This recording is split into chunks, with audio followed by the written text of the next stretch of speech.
Button! Button! Hello everyone to Stormfront. I am your host, Nova. And, I'm not used. I'm so used. Sorry. That's why I said it the way I said it, to throw everyone off. And how is everybody doing? I think we're all smiling and happy right now, from what I can tell. Because I know I am. Last game of the year, I think? Yeah, last game of the year. By the way, I will mention, so I set up the event to be weekly, which means it's technically going to proc for the rest of the Saturday. Just go ahead and ignore this. I don't know how to shut it off for certain Saturdays. So that's going to be a thing.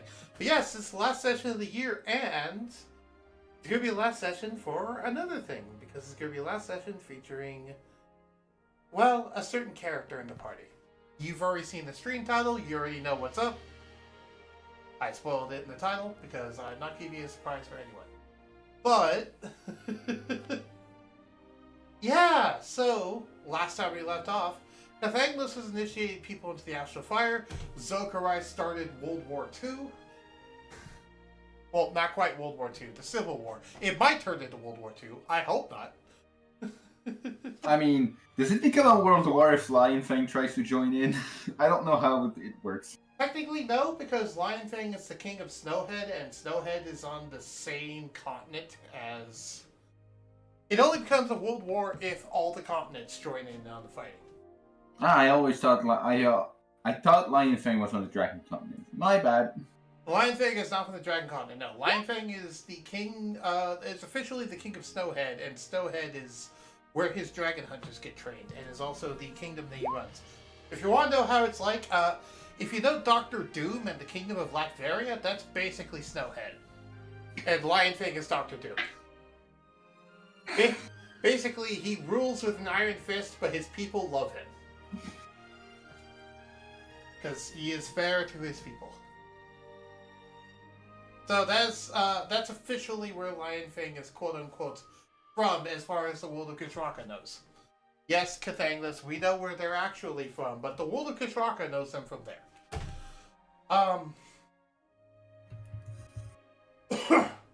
But yeah, if like the Dragon Continent gets dragged into this, then there's that. Hopefully that won't happen though. So, yeah, people are getting initiated into the Astral Fire. Ragnachilde was taking a nap. You were sitting there with Defect, learning about the crystals and seeing through this ritual. While Darkstar, didn't really get involved, was kind of doing stuff in the background, left for a while to go check on the Lucky Dragon Inn, had a side quest off camera, and came back.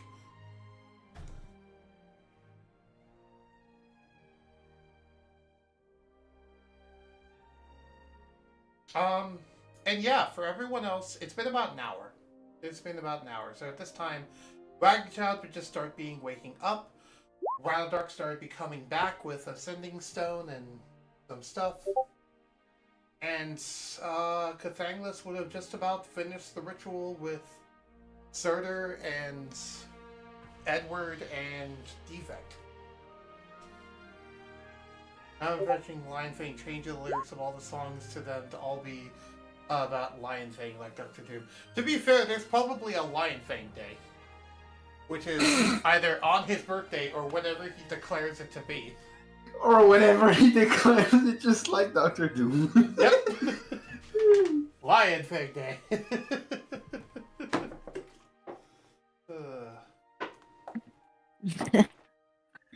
If you hear popping noises, that is a 2-liter of Coke I'm drinking. Oh, I forgot to change how sending stones work. Okay.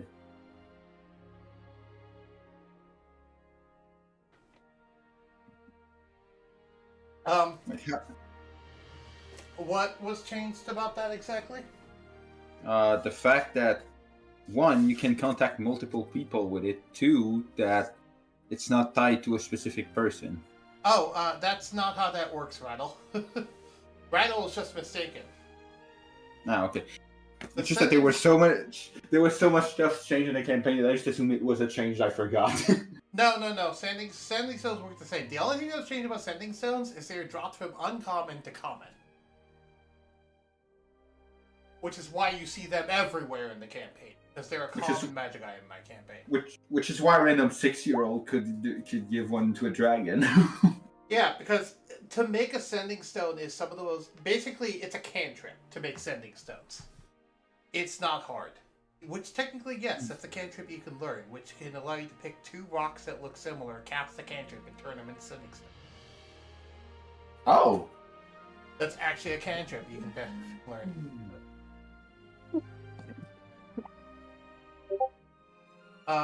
It's never come up, but it technically exists. It's officially an artificer cantrip. I informed the other 3 about using...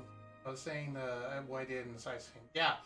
But you can't use one sending stone to contact people that it is in tied to, and you also can't use it to contact multiple people at once. The sending stone that you got is specifically to the girl who gave it to you. Yeah. Now, if you had sending stones to the others, and they had ones to you, then sure. But otherwise, you'd have to come back to the actual ship if you want to tell them what happened.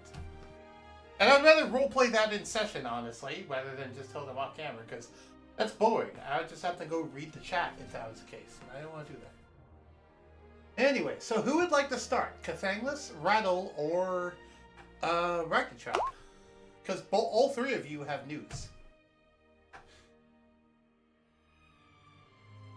I don't know. What does your telepathy ability say, Rattle? I don't have your character sheet.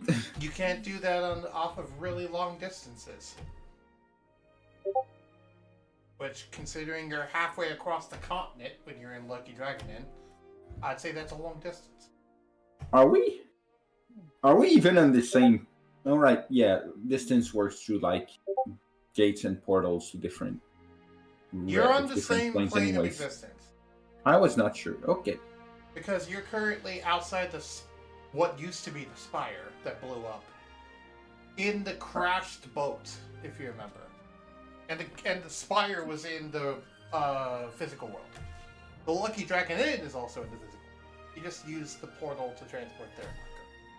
And the Cathanglis Church is in the physical world. Got it. The Cathanglis Church is... technically in the pocket dimension, actually, now that you mention it. So no, actually no. That one's in the pocket dimension. Wait, Cathanglis, am I right about that? Yes, it's connected to the Astral Realm where his horde is. Right, it's in the Astral Realm, that's where it is. Which is why the Aetherium crystals can just naturally grow there, is the Astral Realm. That makes sense. Actually, we have to go soon. Oh, what's up? To go to the other voice chat to do something with friends. Okay, are you gonna be back or are you just gonna be gone? Gone. Oh. Okay, what do you want us to do about Cathanglis? I don't know. That's why I'm like, I don't not know what to have planned. Do you want me to just knock you unconscious or something? It's up to you. Is it bad that I'm gonna say yes? No, it's not bad at all. It's the quickest and easiest solution. We'll just say you did this ritual. You didn't. They're meditating, basically. Well, I imagine you just finished this ritual. It's the first time you tried it. And when you finished, something went wrong and you knocked yourself unconscious. But yeah. Anyway, take care, Sheikah. Go enjoy whatever you're doing. Okay, so Cathanglis finishes his ritual. You're officially part of the Astral Fire. Yay! They knocked themselves unconscious. Yay, I did! Boom! I like to imagine they're like, yay, I accomplished my goal, and then just something in their head explodes and they just fall backwards. It's like something in their head explodes. Whoa! It's like that Vegeta moment of, did I just explode? When Dragon Ball Z abridged. Just be sleeping for drinking too much. No, he was just doing a 9th level spell for the first time that he's never tried before. So of course something went haywire. It's the first time he tried it. Anyway, so Cathanglis is currently unconscious.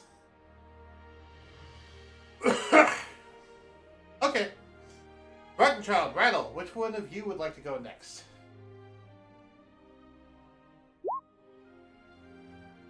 No, Calf did not die. They're just unconscious.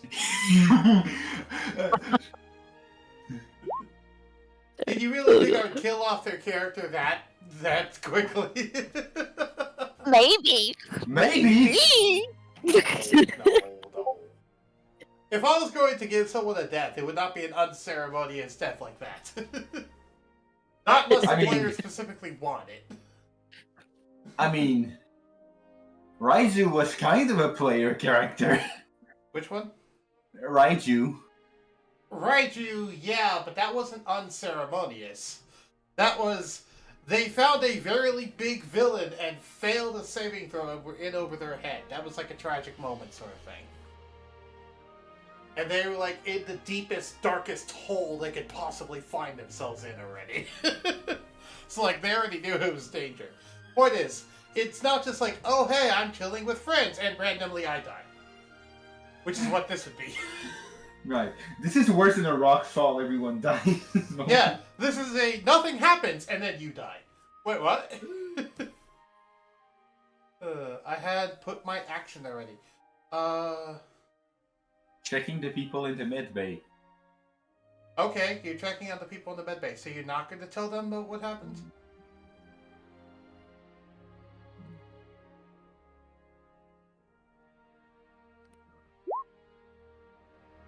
Okay. Well, I guess, Ragnachilde, you're up from your nap, and you get up just in time to see Cathainless fall over unconscious. Oh my lord. Is he gonna be okay? I don't know what happened. He was just casting a spell, and then he just...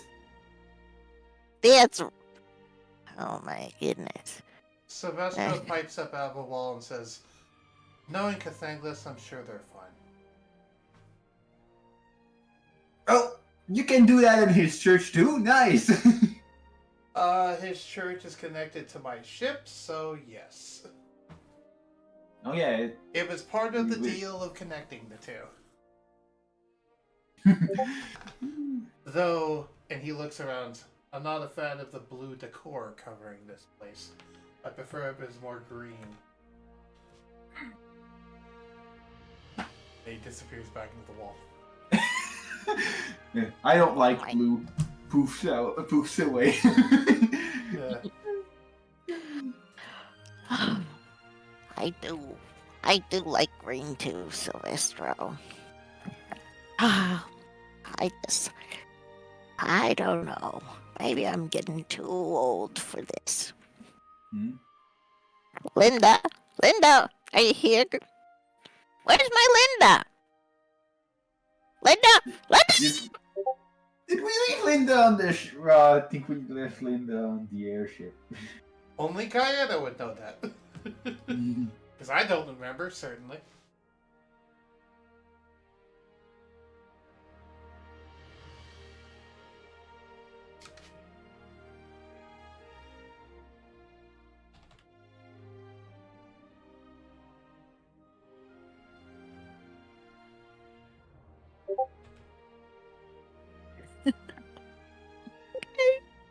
I guess Linda's not here. This is what I'm talking about. This dangerous world. My little Linda, just a poor little werebuddy. She doesn't know.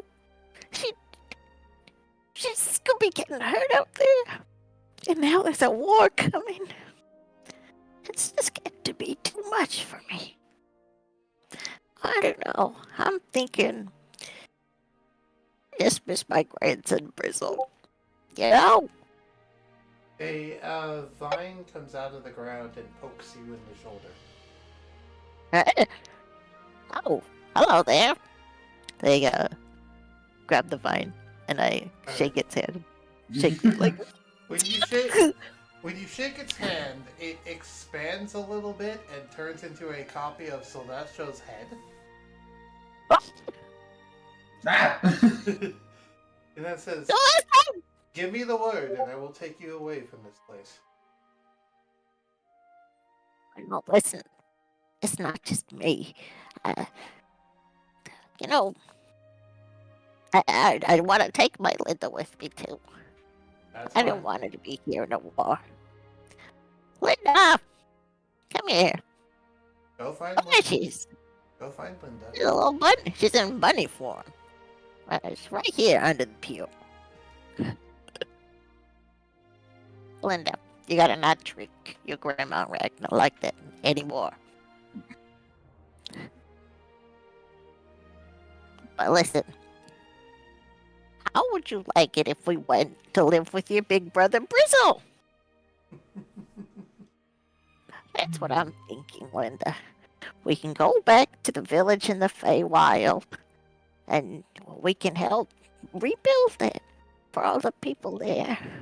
I know so many of them were hurt in that awful psychic explosion, but we can go, and that's something that I could do for the rest of my life. And know that I'm leaving a beautiful place for you and Brizzle and maybe the rest of the Herringtons.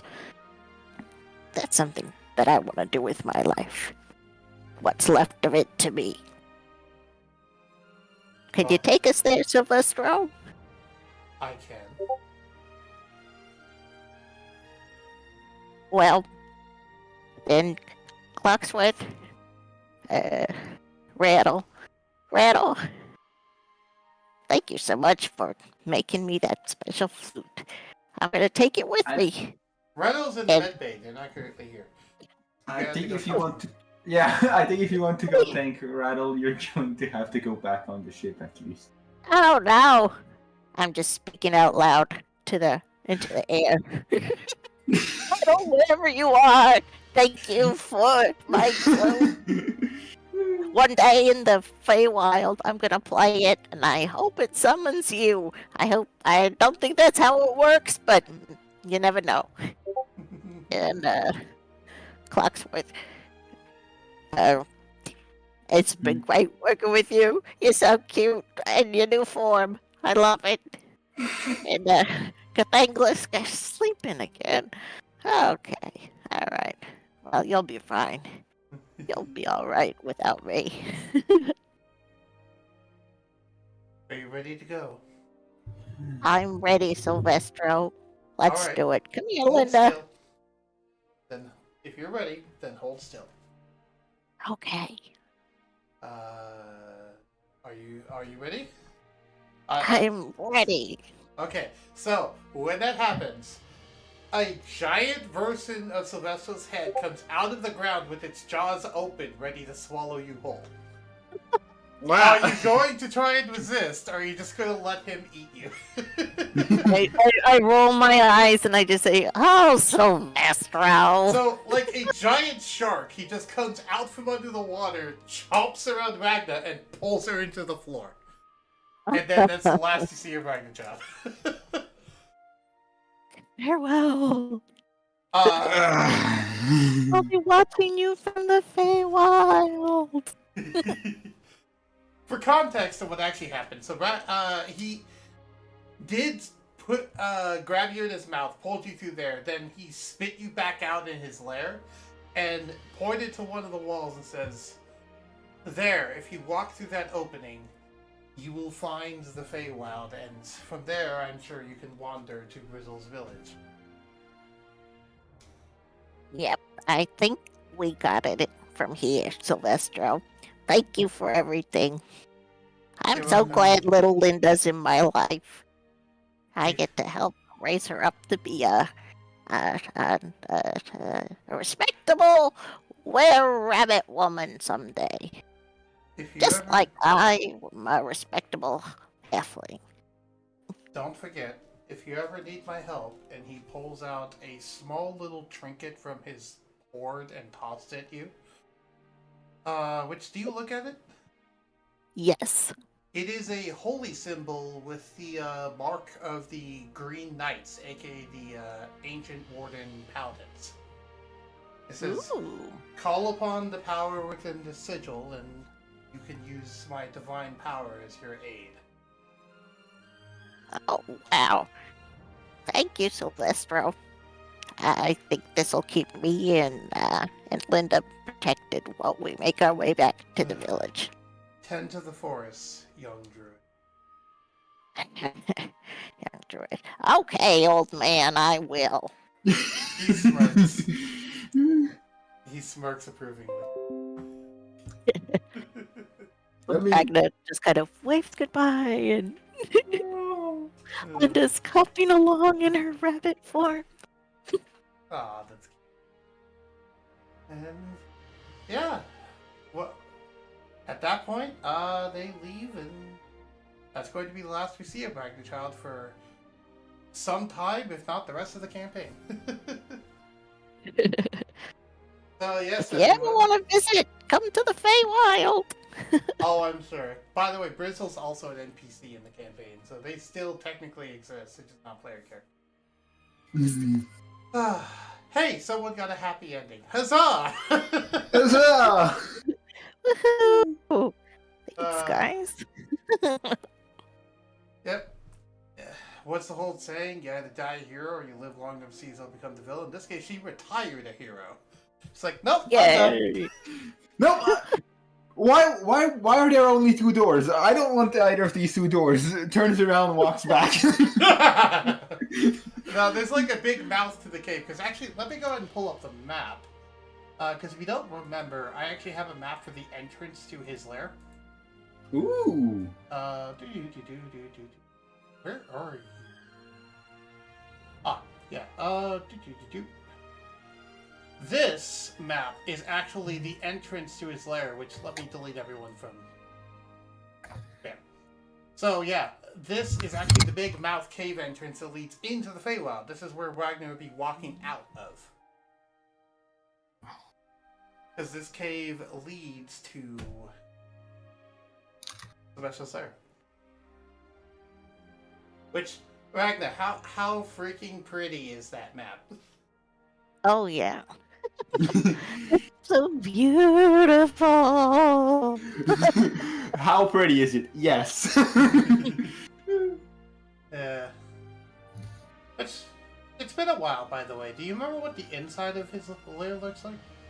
Who's asking for me? Grandma, are you asking for me? I'm here. Ooh. Oh! Hello, Linda. Linda Silvestro is guiding us to the Feywild. What is he doing? He's guiding us to the Feywild, so we can go live with your brother Brizzle, and we can rebuild the village. Okay, let's Make go, some Grandma. things. Let's do it. Come on, Linda. I'm just so proud of you. You got your frying pan? Yippery. Alrighty. Let's do it. And yeah, to catch you up a little bit, a giant head had popped out of the ground, grabs Linda and ragnachilde in their jaws, and then brought them into Sylvester's lair, because that was Sylvester's head. And then, yeah, basically did a final speech to ragnachilde, and then said, "Go off, young druid, to protect nature." This, by the way, is the interior of the lair, for anyone that forgot. Dumb thing. You wanna know why there's a yellow brick there? Why is that? That is Zokarai's wagon. His wagon is still in Celestial's horde. Oh my goodness. Write that down, guys. I think we might need to come here and raid. Wait. Yeah, you guys should investigate his wagon. See if there's anything in it that we need. Also, that we can use. Also, thanks to Cathanglis, Sylvester still has his pet shark. The sharkette that Cathanglis gave him. I forgot. The tiny little shark. Because if you don't remember, sharkettes are a thing. They're basically like tiny land sharks the size of dogs. They're just really cute. Let me actually. They're bitey, but they're cute. Yes. Let me actually pull up the stat sheet for them. Because I forgot I have one.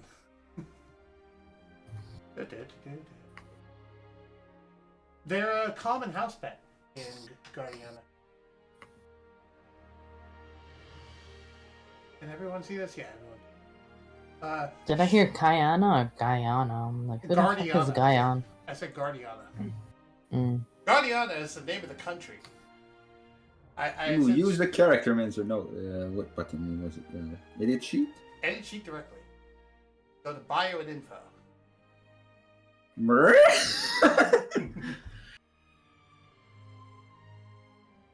Also, I believe that flavor text is written by Thangless, if I remember correctly.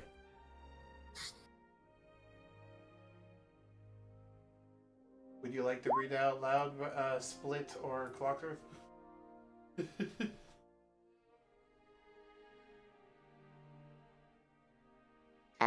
I think I did.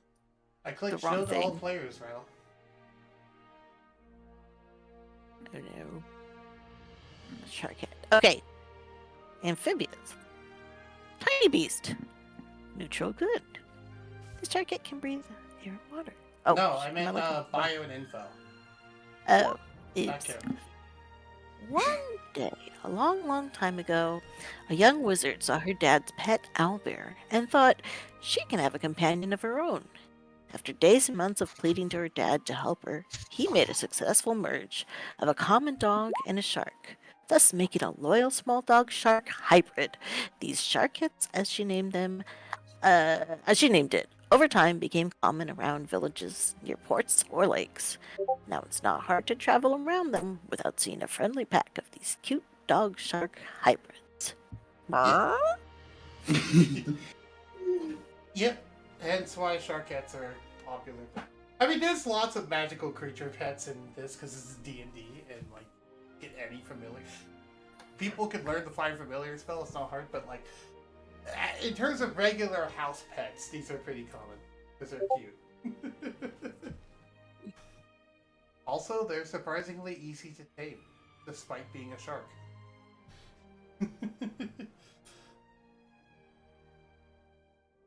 So yeah. Uh-oh. What? Rattle still can't see it. I don't know why. And try closing their sheet and open it. Try closing their sheet, Rattle, and then I'll click show the players again, and it might show up for you.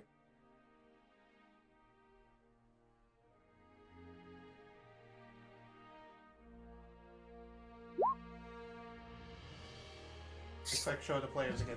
Also, notably, sharkheads can breathe in air and underwater, so they are pets for sea folk as well as land folk.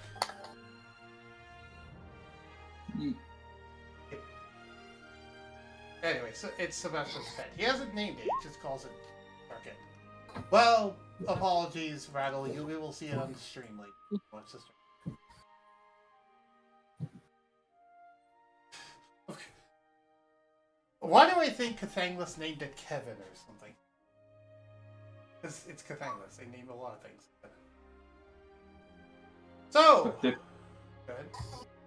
But the oldest Kevin I can think of was Jaden's Mage Hunter.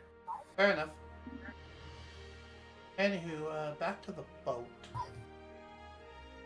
which is being represented by a ruined castle. Where is that map? Oh well, I lost the map that you all were on. Oops! It's fine. While I look for that, yeah, I mean the ship, but I don't have a ruined ship map, so it's just a ruined castle map is the one I use. And I'm not going to use the intact ship map because it's currently upside down. Ah, okay. And I don't have a map of the ship's interior.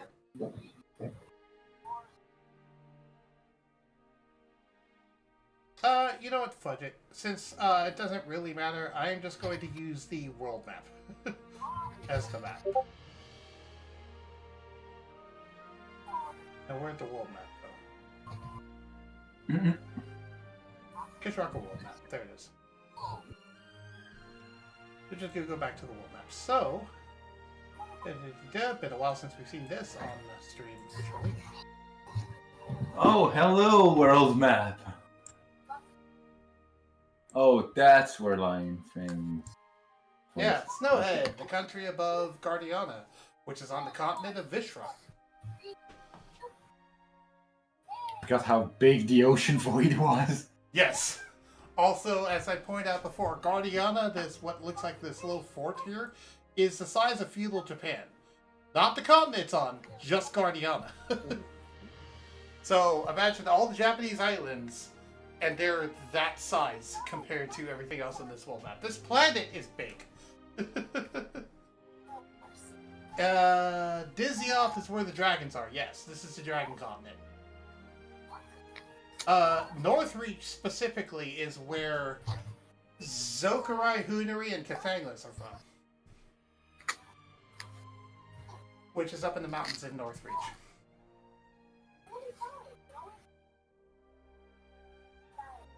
And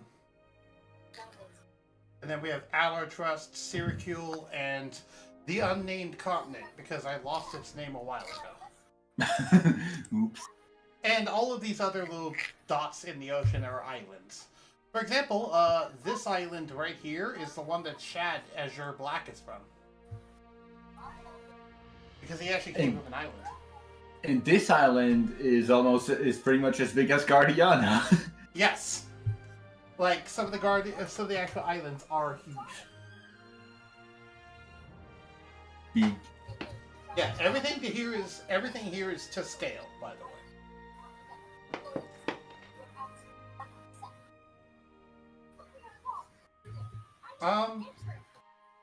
So yeah, Clocksworth, Rattle. I guess you two are the only player characters kind of currently here. What would you like to do for the rest of the session? I feel I'd want to... Well, alright. Cathanglis is always in large, and I am a small creature. I can't really drag him out of the fucking place back to the ship. Yep. If I cast it in large, medium to large would be pretty hard to carry too. Don't forget, you do have Defect around, which, fun fact, Defect's bigger than you. Right. Defect's a medium creature, which means that you could ride on top of Defect. That's actually funny, so you can turn Defect into your mount. Yes, I can mount Defect. I didn't phrase it that way on purpose, but yes. I phrased it that way on purpose. To be fair, it's a robot, it's less weird. Yeah. It's kind of fine with a robot. It works logically with Rattle because it's a dragon. We've seen so many fictions of knight riding on top of a dragon. Right. But other player characters might be weird if there was a medium-sized player character. Probably maybe Ragnar's next character. Possibly, yes. I keep forgetting we don't have a medium-sized player except like Defect. Yep. Not currently. And yeah, what do you want to do? Rylo's currently busy. Everyone else is gone. Split Kayana, if either of you want to talk, even though you don't have characters, that's perfectly fine. Because as far as I'm concerned, there's not much going on this session. This is more just a wrap-up to talk about everything we've done this year sort of session. And Okay. for Ragnar to go away. But yeah. That sounds bad. It's a send-off. It's a pleasant send-off for Ragnar, and to a lesser extent, Linda. Linda wasn't intentional. It was mostly just for Ragnar, but Linda wanted to go with Ragnar. So, Oh. you know. When Magna goes, Linda goes. As decided by Kayana, yes, I trust her judgment. There'll still be NPCs in the campaign. It's not like they're written out of the campaign. They just won't be around that much. Same as like Brazil or nowadays, so great. Who knows? Maybe if you have to roll for a random encounter and we're on the Feywild and we roll like 99 on the D100, you might just say, "Hey, you ran into Ragnachilde." Yeah, I could do that.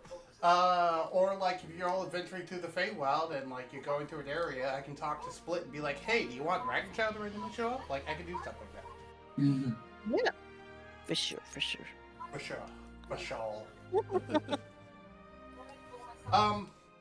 Also, there is the Slay the Spider characters, which while we're here, I want to resolve that. Do you guys want them in the party permanently, or no?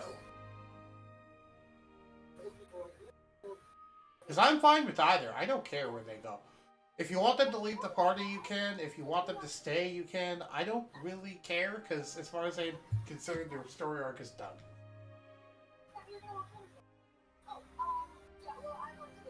I don't mind. Well, actually, maybe Ironclad. Ironclad is what we call a team-killing fucktoy. Apologies for the language, I swear. If you're a child, you should not be watching this.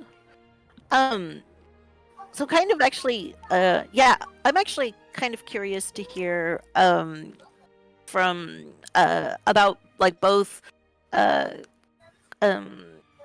Foxworth and, Rattle Darkstar's, sort of, personal goals, or, like, what are they, you know, like, kind of like we're entering this new kind of sort of period in the campaign, right? You know, like what, like, Well, like, so I could. ironically speaking, Rattle and Clocksworth were the two player characters that didn't start out with goals. Clocksworth, because he didn't have any memories of who he was, so his closest goal was figure out who he was. And for Rattle, it's because they were originally introduced as a guest joke character in a side session, and people wanted to keep them, and so they just kind of showed up. They weren't really supposed to be a permanent character, and they just became a permanent character. They didn't have a goal set out for them. Oh. Okay. Now, if they would like to invent a goal for themselves, that's perfectly fine. I'd say Clocksworth, for what little goals he had, has achieved them by this point.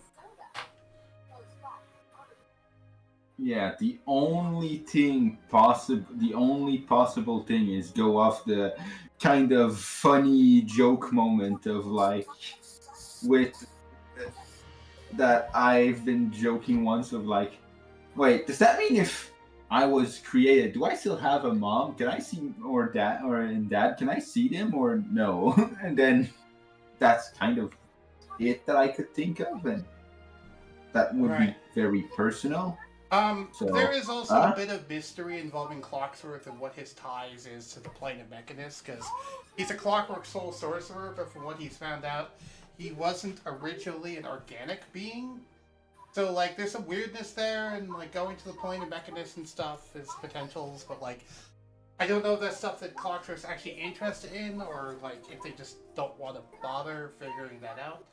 Then there's still the mystery of the Ocean Void. No one's actually set foot on the Dragon Continent. There's the whole Sardior quest. There's like a lot of things you guys could do.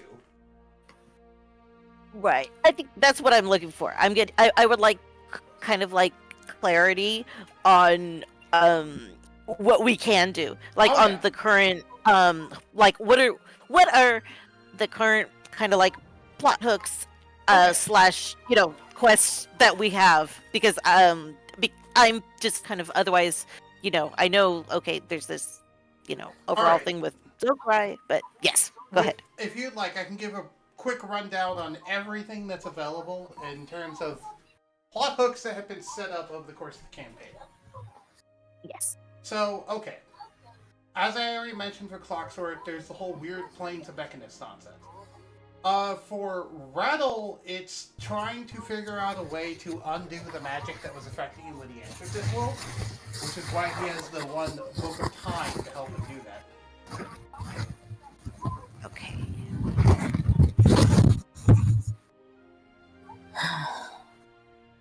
As well as, in terms of other stuff, there is the oppression of the giants on the bird people in the unnamed planet down here, which is part of Hunari's backstory. There is reuniting with Hunari in the Dragon Continent, because he kind of just went off to do his own thing. He was the first player character. There is the war, not only the one between Zograi, but also Lion Fang still existing and him still being a war criminal from the First World War. There is the Ocean Void and figuring out what is it, why does it exist, and how do we make it not exist. at it's least not natural. safe. Yeah. Also, there is the fact that the ocean void is slowly expanding and getting bigger. So it's presumably eventually going to swallow the entire world if we don't do something about it. There's the continent of Valor Trust, and, well, why is it a snow-covered hellscape and how to get broken in half?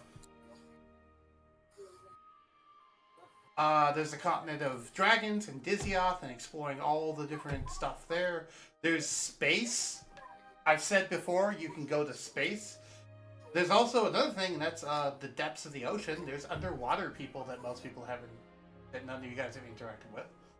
Like, there's a lot of things that you could do. It's just whether you're interested in it, because I built a full world. It's kind of like a sandbox for you to go do whatever you want to it. There's the Kingdom of Snowhead if you want to just go see what Lionfang's kingdom is like. I'm getting this dip from the war and go see Lionfang. Right, you just dip out of Guardiana and leave it behind and just go see Lionfang and just not care about the war is over. Like, and then get killed by an army of dragon hunters. maybe, or maybe they'll be chill just because Clocktor's there and Clocktor's friends with him. Like, you don't know. And that's the thing, it's like, this campaign, it was built with, like, plot hooks, but it wasn't ever railroad. There wasn't, like, a specific one I was pushing. The only thing I was pushing to begin with is Lionfang, to fight Lionfang, and that happened sooner than I expected it to. And so now we're just left with the whole, well, what do the player characters want to go do? And that's what they go do. For Group 2, it was initially Thorud wanting to go to the Dragon Camp, no? If you remember, Split. Mm-hmm. Yeah. Um, Yeah, I guess that's kind of like sort of like tying in with you know, kind of asking about Clocksworth and Rattle, like, you know, honestly, because now that I'm thinking about it, sorry, go ahead. uh-huh. Oh no, I mean that's just kind of why I'm wanted to know like what their goals are, just to kind of figure out, like, because like you're saying, I know it's a sandbox, but it's almost like for me the kind of thing where it's like you can do anything, and then I'm like, okay. I don't know what I want to do. I don't know. It's like you can go, Yeah. you can do what you want. Okay, how do I pick then? Yeah. So it's like without knowing, like, you know, the character's Yep. motivations or if there's something going on. So I don't know. Also, something else I wouldn't mind having at some point is, well, there's going to be new players joining, like Bivon. I wouldn't mind actually having Kayana make a character and actually have her be part of the player party. I wouldn't mind that. It'd be kind of cool. And honestly, now that I'm thinking about it, we've been doing this consistently for over a year. Maybe we should take like a few month break. Like, maybe we should actually just take a break from this campaign. Because right now it seems like, I mean, yeah, there's the war, but also, unless you all want to get involved, even if you do, like, we could take like a in-game break of like 4 months. Like, we could take an IRL break of like 4 months and have it be like a 1-year time skip in-game or something. Where everyone goes out to do things and it's all happening off camera. You know what I mean? Mm. Because there's not that many player characters left. And also, this would give everyone some time to, like, rest and relax and not have to worry about D&D every week. Like, also, the other thing is, when we come back, we could decide to pick up the story where we left off, or maybe start a brand new story in the World of Kushwak, or maybe a new campaign setting. You know, like, there's these different possibilities. It's just, I wanted to mention this.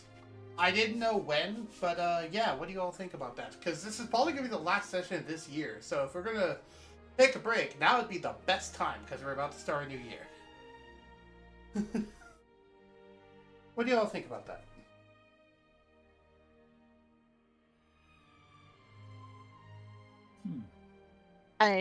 Let's see. Well, I mean, I know D&D on the player side and versus on the DM side are like two different beasts, you know. So like as a player, I'm like dismayed because I'm like, what? 4 months? We're not going to play for 4 months, and you know, like that's a long time to go without playing any D&D. But I mean, I know, like, I don't know if you if just you like are feeling like a little bit of like DM burnout, you know. I maybe A 'cause little, yes. a little bit, yeah. I was Plus, just wondering I've had a lot of personal stuff happen to me recently, so I need some time to like mentally recharge and stuff. yeah. So that's totally valid. So I mean, if you just my personal I guess observations, you know, as a player in your campaign kind of throughout, I feel like you know, um maybe like the last, I don't know. I feel like kind of like we lost a lot of momentum with like the tournament, and I kind of feel like you like that kind of burned you out a little bit too. Not only And that, but also because of the fact that the tournament ended early and no one really liked how it ended, it just kind of killed a lot of the enthusiasm I had for the campaign. yeah, And I'm like, well, you all guide the story. I'm tired of trying to figure this out. You know? right. It's a sandbox campaign. Do what you want. And the problem is that's giving the player characters agency over what they do, and they don't want to have to write their own story. Right. The player characters can't decide what to go do, and when they want to, it's like, let's go back to the inn and run the inn for a while. Right, I know. I'm not it's just like Rattle, I'm just saying. then we're just playing like Innkeeper Simulator, you know. Yeah. I'm gonna open up the farm. Like at that point. Like, but okay. You open up a farm and grow wheat for 3 years. Out of it. Yeah. Stardew Valley, the TTRPG.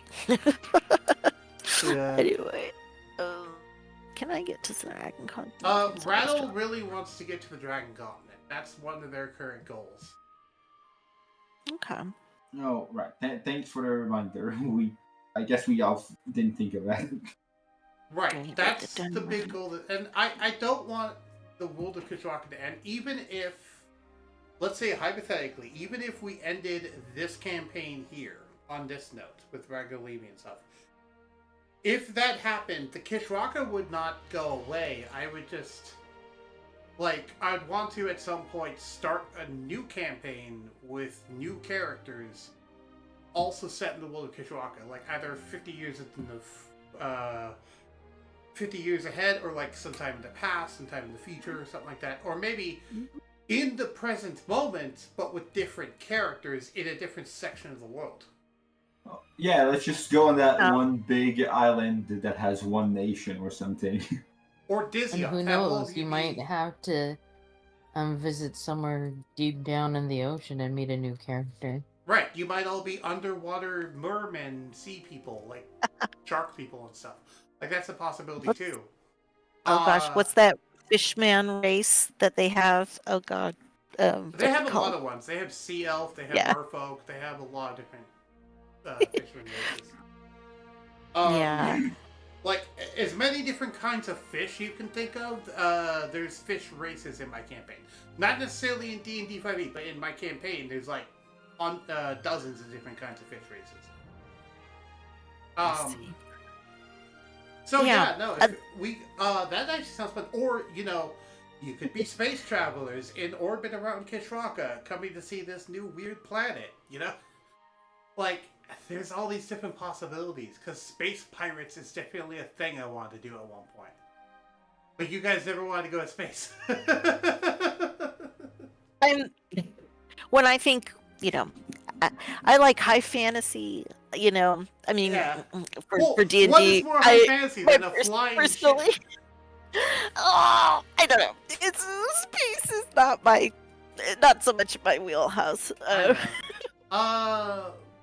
But yeah, we'll think about this. Like, I want to at least take a 1 month break. Sure. Like, how long? Because I prefer if it was longer myself, but I Okay. do think we I should mean- take a break. Go ahead. Yeah, you're the DM, so if you're feeling like not- you need I'm not a the long only break, DM though. Cayenne. This is also Cayenna's decision as to whether or not right?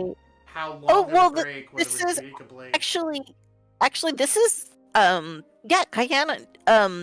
Do you have like plot hooks, like story ideas that you want to develop? Yeah. I Um, do. Because yeah, would you mind talking about them now? Well, as one of them, as I mentioned, there's might be a character coming out from underwater. Yeah. I won't say she's a mermaid because she's not a mermaid, but it is kind of like the equivalent of that, like like half mermaid, half person, half like with the half human part and then the fish part. Yeah. Yeah. But she's a shark. Both parents are full-fledged sharks. She uses the like King Trident from The Little Mermaid. Yeah. Yeah. So like instead of the King Trident from The Little Mermaid, you have a shark who uses the trident. Oh, that's cool. Yeah. Ooh, so that would be. Are you thinking of having her as a PC? Yeah, Or as a player, yeah. yeah. Awesome. Ooh. It's gonna be cool. And I like it. I would enjoy having you in the campaign. And Yeah.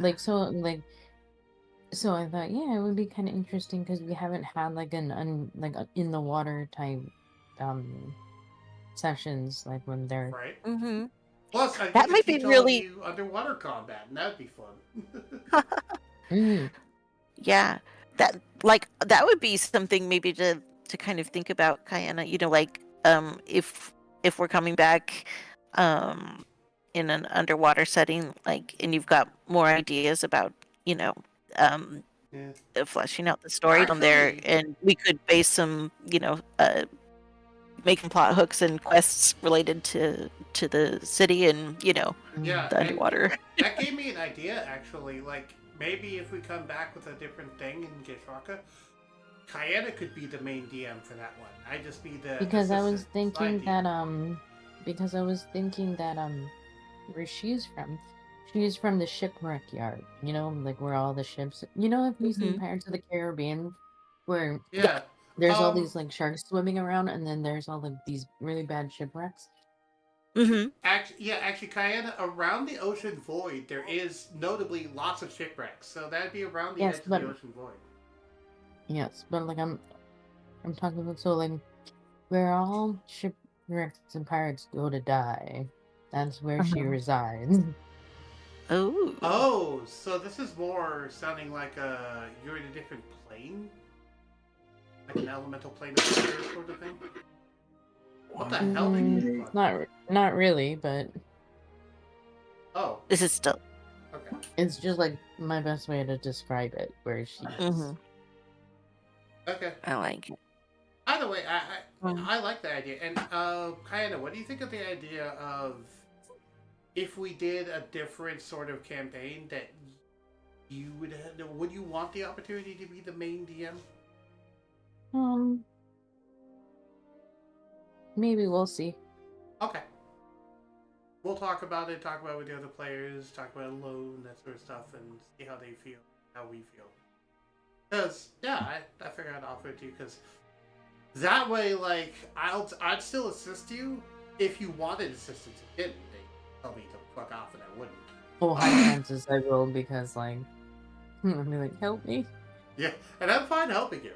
I just know that I've been the main running things for a while. Well, Benreal has, but me by extension have been the main one running things for a while, and you haven't gotten that much spotlight. So I'm like, well, what if I just straight up offer you a chance? Like, hey, have all the spotlight you want. Because honestly, I'm curious how well I'm curious what your DMing style is like. I think that'd be really cool, Kayana, because then Yeah. you would get a chance to because I know you've had tons of ideas that Got shut down a lot. Yeah, and so well, Virtually. so if you were running the campaign, with uh then with Nova in the co-DM kind, or like side DM, like he could just kind of be there to help you with like the actual like D&D mechanics. You know what I mean? Like, and what do we need? Like, what should we roll or whatever. Yeah. Whereas you would be the one steering this, like doing the story and making all those kinds of creative decisions. Or just be like the impartial judge, just judging mechanics and not really doing any of the lore stuff, and she'd be the main lore person. Also, by the way, I want to mention, Randall's been talking to you in Roll20, Jack Guyana, and he's been asking you questions and stuff. Oh, I didn't see because my thing is being weird. Okay. Would you like me to read out what they've asked? What they've been saying? Yes, please. Alright, they said, okay, was checking. I still want to use Wild Darkstar who could wild shape into a shark in the ocean.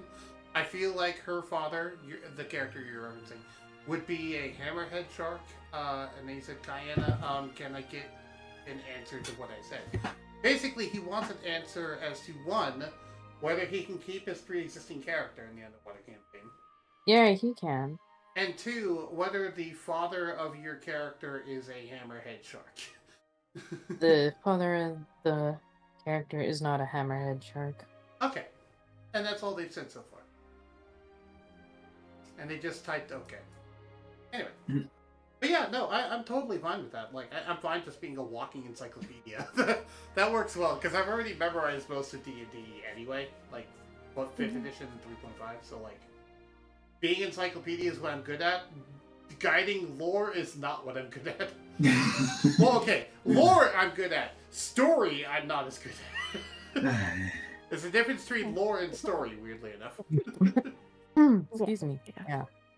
Like, I'm great at world building. I'm not so great at, actually making an interesting story. And the other nice thing, if it's an underwater campaign, the other nice thing is it could be happening at the same time as everything else is happening, and we wouldn't know because it's under the water, and that's so isolated from the surface world. Yeah, definitely. Because what people think, there's nothing really in the water. They're like, oh, there's no such thing. Yeah, but but like, I mean, some people think, oh, there's no creatures in the water that, or this and that. There's no way, and then literally there is. People civilization is totally unknown to the surface world. Even more so in D&D. Yes. Not entirely unknown, because there is some variants of dragon who do spend a lot of time underwater. So there would still be some dragons around. But all the dragons are now stuck on the dragon continent and separated from, most of the other races. Okay, so, as per, and here's some tricky wording that I know Clocktruth is going to love. As per the agreement, the only lands that they can be on is the dragon continent. My God. They could be anywhere in the sea because that was not part of the contract. And that is why the merpeople and the sea dragons have been at war ever since. Well, that's up to Kayana, but No. I love the shenanigans. They've been at war. Yes, they've been at war. Oh, okay, yeah, that's nobody lore now. The I figured dragons you'd and love the the shenanigans. the dragons and the humans, like. Because Lionfake didn't think about it. Lionfake's never been underwater. He doesn't care about underwater. I find that funny. Which is why Sylvester's lair is always in the Feywild, because I guess. Not Sylvester, Lionfake. Sorry, Lionfake's never been underwater. Sylvester doesn't know about underwater. Also, to be fair, that was not planned. I just came up with that on the spot. the caveat and the rules. Yeah, you just saw it and you were like, oh god. My OBS disconnected and reconnected. That's slightly worrying. Anyway, because of how it's going on, like with the implication of this happening at similar time to everything else, I would actually like it, Rattle, if you pick a new character. Now, No, he can keep his character. Right, but question about that, Kayana. If it's happening, what time period would this campaign be happening? Because if it's happening in present day, then how can Rattle be on the surface and underwater at the same time? True. I have to think about it. Yeah, we'll go ahead and think about it, talk about it, all that jazz. But like, that's the reason why I'm like, maybe if it was like a new dragon character, it might be nice. Cause like that way, like, you don't need to worry about the whole plot. Time shenanigans. So not time shenanigans, yeah. Unless he got his book and now he just exists across all of time for some stupid reason, like the fucking time ring from Dragon Ball. Oh God. Okay, we just have to make it that Rattle goes to the, at this moment in time, he approaches the edge of the ocean, he transforms into a sea dragon, and he says, "Farewell, Clocksworth." Oh and no. then, You good know luck what I to just you. imagined? Hold on. You know what I just imagined? Like, we do this entire underwater campaign. We come back in like 2 years, and the surface world is just fucking blasted Armageddon because of the World War that happened. Like, all the civilizations. While you were gone, Clocksworth is dead, and all the cities got blasted. Like, what? What happened?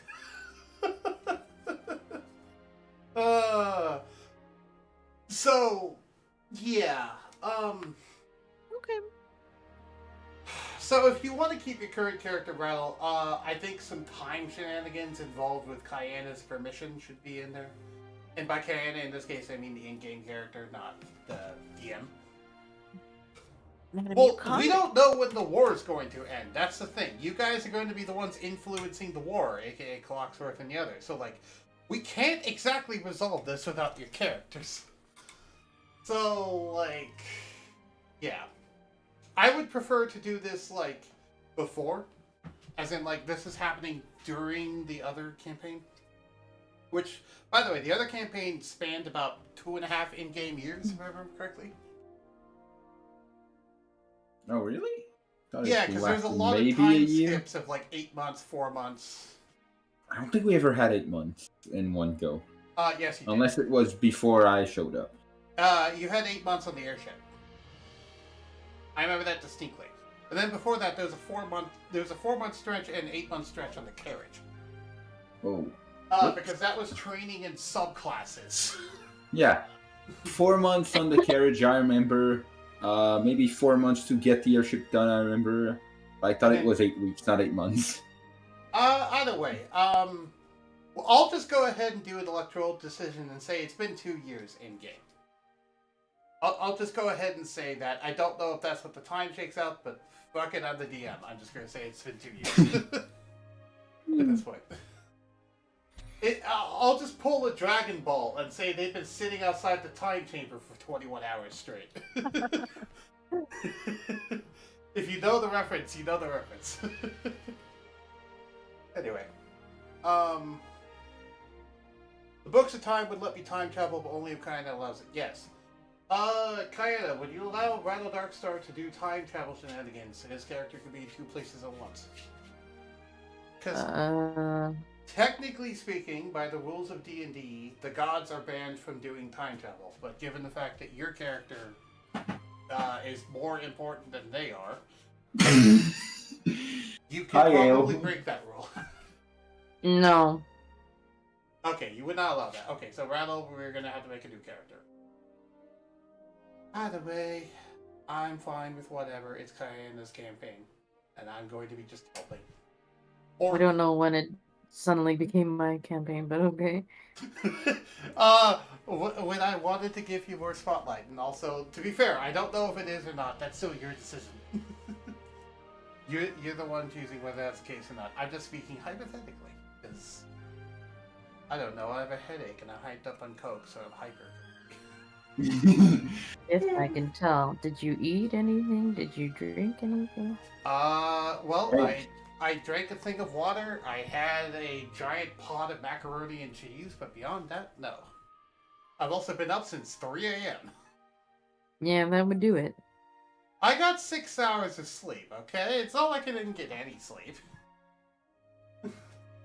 I also spent about 3 hours on a call with Surtur explaining how to erase memories. So, that was also fun.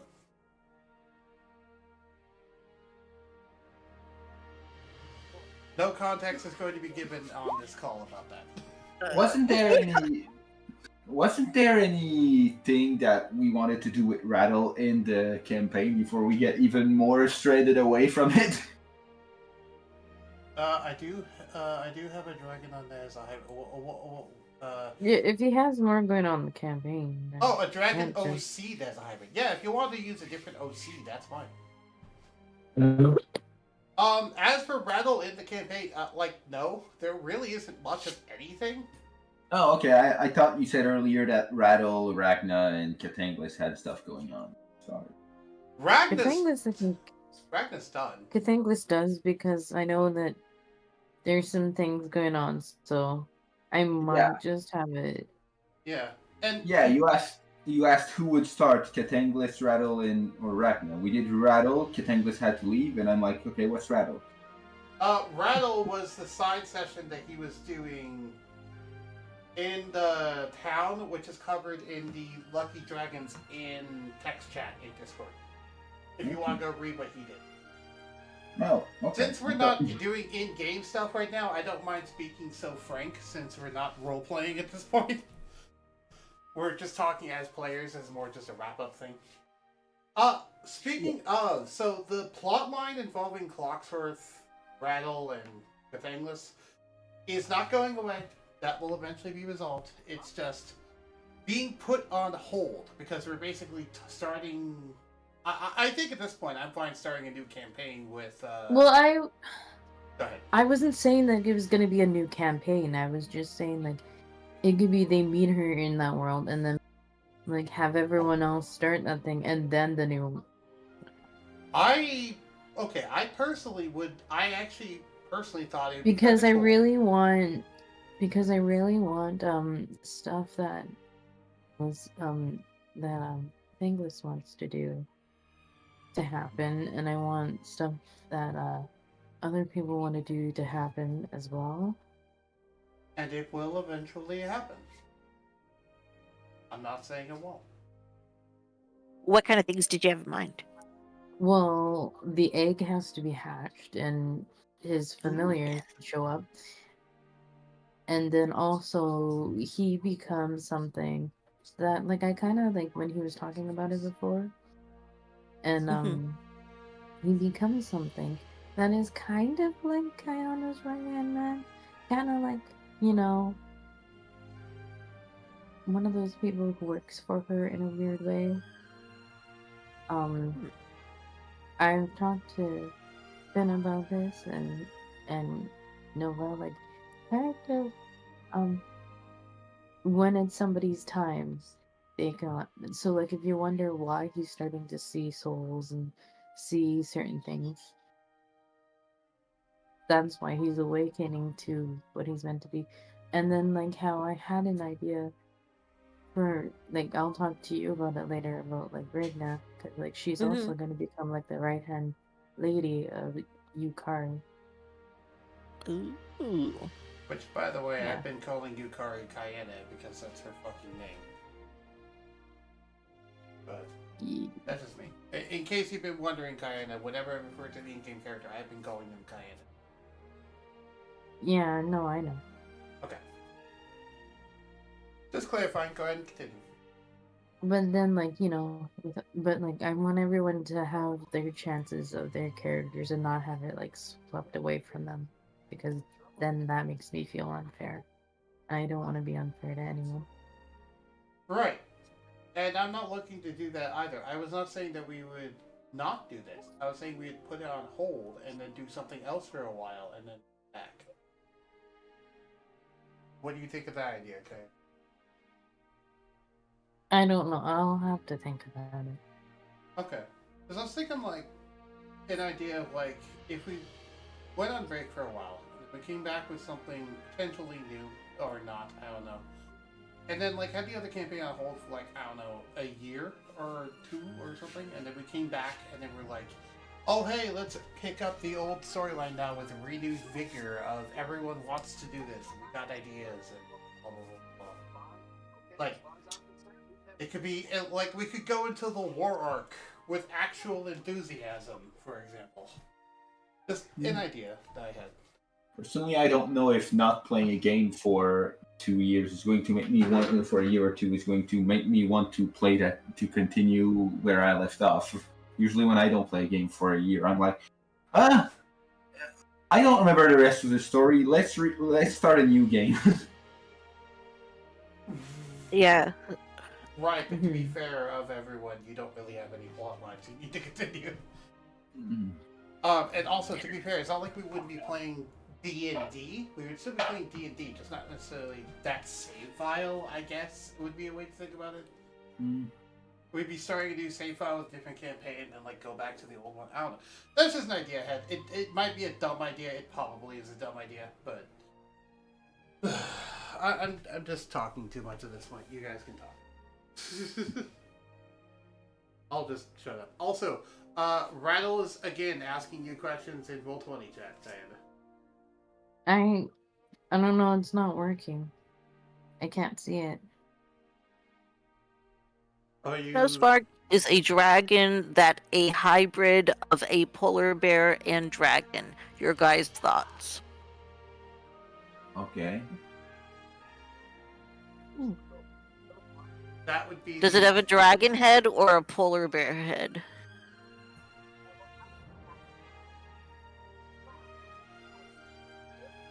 Or does it have, like, polar bear snout with a dragon head?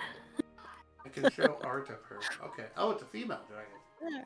Oh, okay. She. Snowspark is a little dragon. I kind of agree with you though. Here, Clocksworth, or Surtur. I like. I think. I don't know. I kind of feel like if you want to have like an epilogue, like if we're wrapping this campaign up, or like at least with these characters, you know, or something, and you want to do something, I don't know that I'd be so interested to kind of like come back to their, I don't know, 2025 or something. yeah, that, but you know, it's like, oh my gosh, can I even guarantee that I will have my Saturday mornings? Oh, I don't know, you know what I mean? It's hard for me to just like at that far out. So it's like I feel, for me personally, like, you know, I kind of gave Ragna a send off here. Like, I don't know if you guys want to do the same for your characters, or just kind of like having kind of like epilogue moment That's and be why like, they decided to whatever, and then, you know, and then Kayana can take. that's why I think that the new one should wait, because that way everyone gets a chance to finish their characters and stuff. So you want to keep going with this until? Yeah. Okay. Well, The problem I'm getting with sandbox campaigns, because there isn't a linear story. However, it's not like there's a definitive endpoint other than, like, I don't know, getting TPK'd and the whole party dies trying to fight something too strong. new idea. I just got a new idea. So, if we did the underwater... Oh, okay, so I had a new idea. So you're talking about the epilogue thing. There isn't really a send-off we could do for Clocksworth, because nothing really got resolved with Clocksworth. As for Rattle, he doesn't have a tie to a certain location other than Dragon Continent. The only people with actual, like, plot lines to resolve are ragnachilde, which we already did, and Cathanglis, which, to be fair, kind of... It could be done on camera, but it doesn't need to be done on camera. And also, it doesn't need to involve the player characters. It can just involve Kayana I and personally Cathanglis. think that Oh, well, we should stay as it is right now, and then because like I wasn't thinking of it being a new world. but it's not a new world. This is going to be in Kishwaka. Also, can I please finish what I was saying? Or would you like to finish your thoughts first?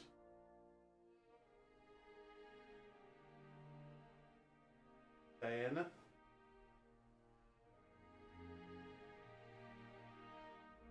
I would like a yes or a no, please. Just continue. Okay. I had an idea, and that was that we could have Cathanglis' story wrapped up, or not wrapped up, but like they go off to do things with Yukari in either a side session or like something. But then like we have this underwater campaign start with Clocksworth and Rattle going underwater. And thus, like, those two join a new band of characters and start a new thing. Like, maybe, because that could be a way to incorporate Clocksworth and Rattle into a quote-unquote new setting without actually being a new setting. And it would be a way to continue those characters' story when they don't really have a direction to go. You know? I want Cathanglis' character to evolve, and I want I guess like everyone's characters to evolve. It's why I don't want to start it yet. Okay, Clockworth's character doesn't... I'm just wondering, like, okay, just I don't know. Maybe this is me being petty, but I kind of feel like Cathanglis maybe isn't very invested in No. developing their Fair enough. character much more because, like, they literally left. You know, like we have a like a D&D session that goes forward like every Saturday at the same time, and it's like, oh, And actually, they've- no, I have plans. And they've rarely hang out ever with showed other up, friends. and they rarely ever showed up, and for a lot of them, they just left halfway through. So, like, they're not So- very invested in my campaign, if I'm going to be perfectly honest. Well, I still want them to get that, like, what they have planned out What do to they happen. want, though? With the egg to happen and, like, how they become... That stuff doesn't have to happen in main sessions, though. It can happen in side sessions or off camera. Like, it doesn't need them to be a player character for it to happen. It could be an NPC and it can still happen. And it doesn't seem like they want to be a player character. Because they told me recently that the only reason they're showing up to sessions is because they feel they have to. And I don't like that. I don't like the fact that they feel they have to, and I don't want them to feel that way. So, honestly speaking, like, I'm not really jazzed about having Cathanglis still in the story, but I'm not going to just unwrite them from the story. So, having them, like, go off and spend time with Yukari and, spend time with Kayana and do stuff there is totally a fine send-off for Cathanglis, and you know, all that sort of jazz. And then we just pick up with Clocksworth and Rattle, or Clocksworth, Rattle, and whatever splits new character in. Whether it be in the current setting, or a new setting, or whatever. And Kayana's Well, then new just character as talk to well. him about it then. Or talk to them I about would it. rather So you then... talk to them, because honestly, I haven't talked to them since Finreal left. And as far as I know, they don't want anything to do with me. Because I haven't spoken to them in... But heck, neither me nor Finreal had spoken to them in over a month outside of D&D. Okay, well, see what they think. Okay. I just, like, it would just make me feel mean. You know what I mean? Yeah, I know it makes you feel mean, but... I mean, to be fair... It kind of. I don't think you have any reason to feel mean in this situation, Kayana. Like, I Yeah, no one's blaming you. appreciate that you're trying to, you know, give them the opportunity to wrap up their character and everything. But 'Cause I would feel the same I'm way just saying, with your if they're character or, saying, like, if they're anybody kind of else's. presenting and saying What? like, oh, you know, like I feel like I have to be there, and you know, they leaving early and stuff. It's kind of like I would say, yeah, send them a DM and see what they want to do, but It's I don't similar know. to what happened I with wouldn't Ravager. don't feel mean about it. It's similar to what happened with Ravager. How Ravager just didn't really... They didn't want Zokurai's story to end, but they didn't really want to be part of the campaign anymore, and they just had less and less enthusiasm over time until they eventually just asked, hey, can I not be in sessions anymore? And so they just had me take over their character. That's kind of why I took over Zokurai is because they just didn't want to be part of it anymore, but I wanted Zokurai to still be in the party. And so, like, sure, you could do what you want with them. And it feels like a similar thing here, but in this case, Cathanglis hasn't directly confronted me about it the way Ravager did, because, as far as I know, Sheikah doesn't want anything to do with me. But yeah, no, I don't feel you have anything to feel bad about, Kayana. No one's blaming you. This is not your fault. And also, it just seems like Sheikah doesn't want to be part of the campaign. At least, not the one ran by me. I'll put it that way.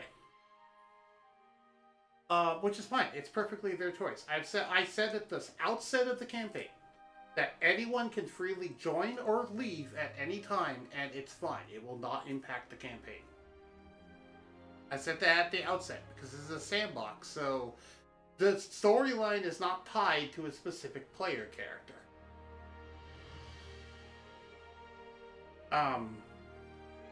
But yeah.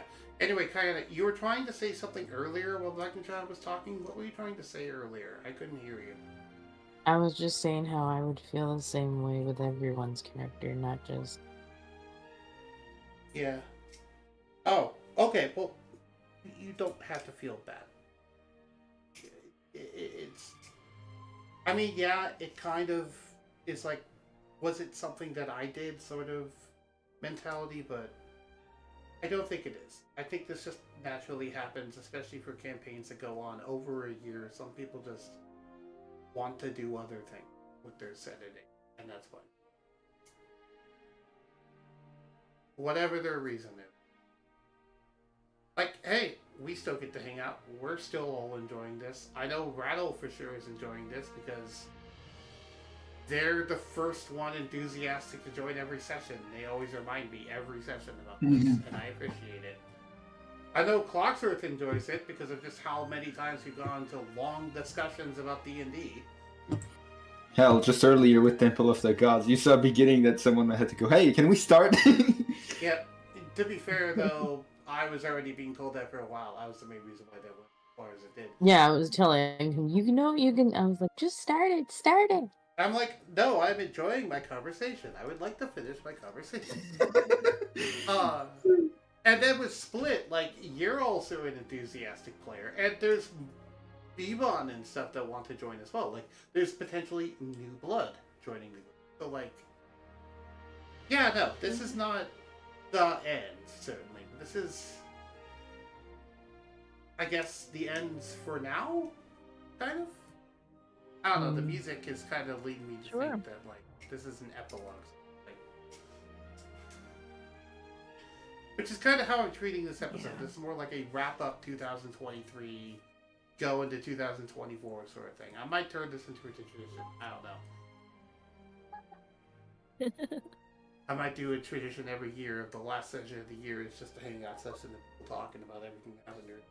Oh no, we'll see at the end of 2024 how I feel. Or how Kayana feels if she's the one running the campaign. Well, if I do okay in the campaign, like, I don't want to piss anyone off. Oh, honey, you're fine, okay? They've loved your voice acting. Like, your voice acting alone will make your campaign interesting. I mean, yeah.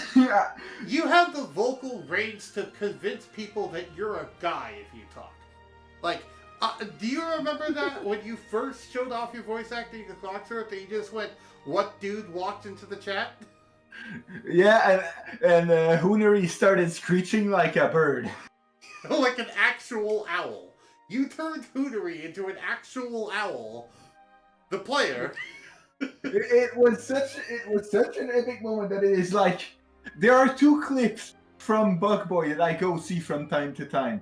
That I go see from our campaign from time to time. The one where Kayana voice acts like a guy, and the biggest mess up that we've ever had on stream with the Naruto game a year and a half ago.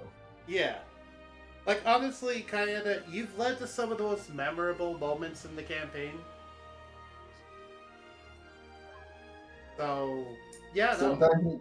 Sometimes intentionally, sometimes unintentionally. Anyone remembers pillows for side sleepers? Pillows for side sleepers. I remember that one.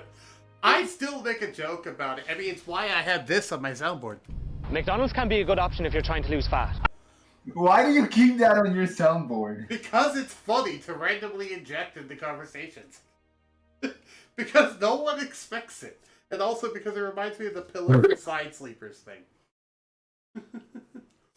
Want to hear a voice I can do? Rattle, sure. If you want to show off a voice you can do, go ahead. You need to unmute your mic, though. This is the voice I could do. That's a nice voice.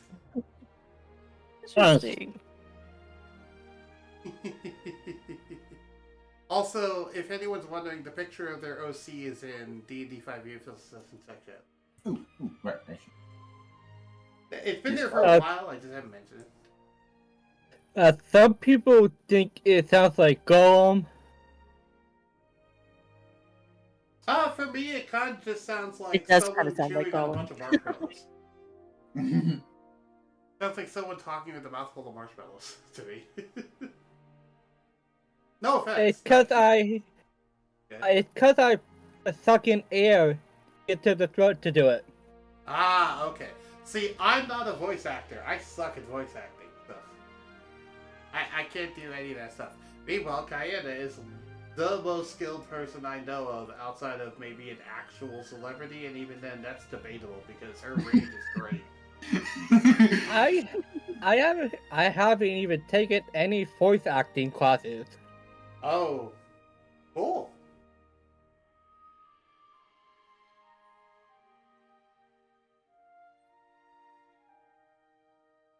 Yeah. There's a reason why all of my NPCs sound pretty much like me. And that's because I suck at voice acting. Like, the only NPCs that don't sound like me are ones voiced by players or ones voiced by my wife.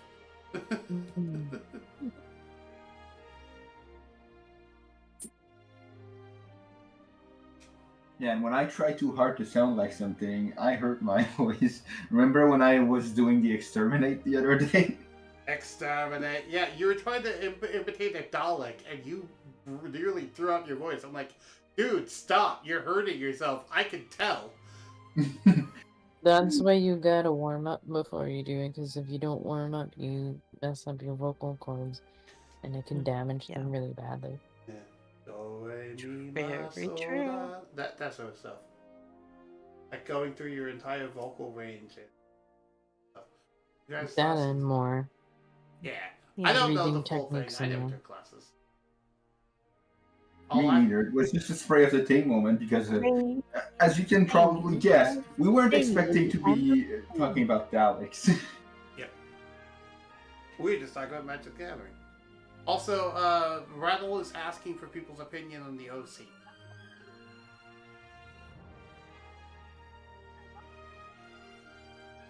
Cute. It looks like a Pokemon to me. I could see that. It looks like it would be a ice dragon type. It does. Yeah. Make it. It's also seemingly got a little bit of like Meowstic in there with the tail. It kind of looks like the little like cat Pokemon thingy. Very true. Yeah. Also, I don't know if it's just my vision or this shadow or what, but like there's a weird optical illusion in my head where my head keeps thinking that like that middle section is a foot, but it's not a foot. It's like the outline of a different foot. And I keep thinking that this thing has like 5 legs. And it's a weird optical illusion. Anywho, I honestly don't know what to talk about at this point. It's been nice to have this talk though, like just to have a talk. Yeah. Yeah. Would have been nice if Katanglis could have stayed for the talk, but yeah. Yeah, and it's honestly, again, I don't feel that they'll probably be part of the campaign come next year. I could be pleasantly surprised, but I personally don't feel they will. Maybe in character, but not player-wise. Do we want to take a break Do we have anything to continue on?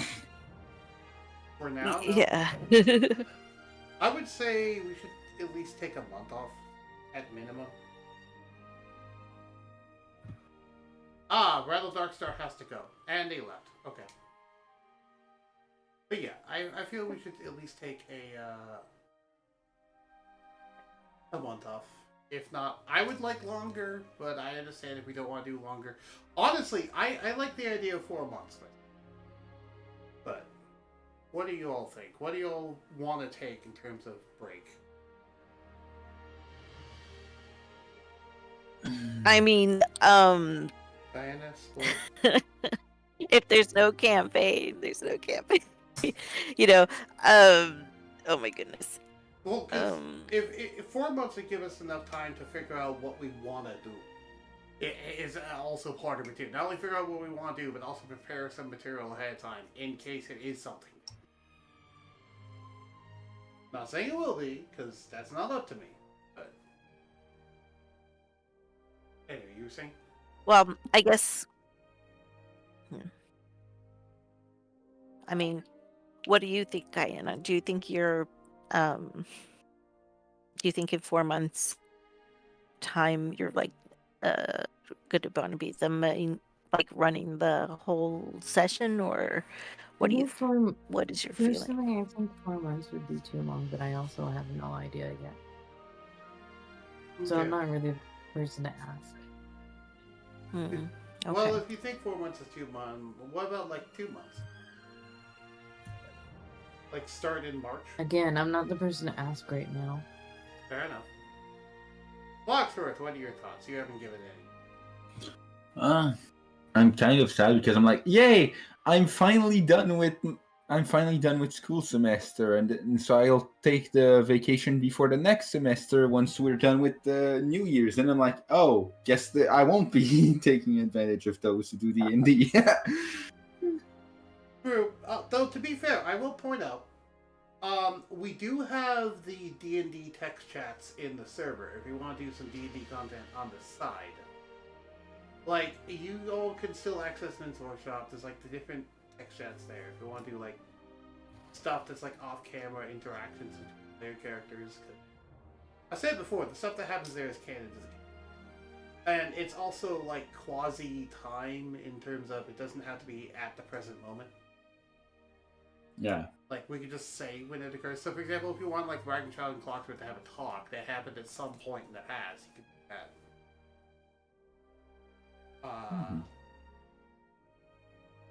So, it's not like it will be completely gone. I don't know. So... I mean, I will... I just... Okay. I'm just gonna, like... I don't want to... I don't know. I'm going to speak plainly, right? It kind of sounds... Yeah. It kind of sounds like we're going on an indefinite hiatus with We're not going the on an D&D. indefinite hiatus. What I'm hearing. We're not going on Okay. an indefinite Okay. hiatus. That's for damn sure. I'm not quitting D&D. This is the thing that, like, gave me a lot purpose for a lot of my life right now in the most recent years. Like... This, like, it originally was streaming that gave me a purpose, and then D&D, like, specifically was like, no, this is the thing that, like, I was fucking built for. Yeah, like, it even helped me in before I returned to college. Yeah. So for what it sounds like, Kiana doesn't want it to be a long time. I'm fine with it being a month. Surtur doesn't want it to be any time at all. They don't even want there to be a break.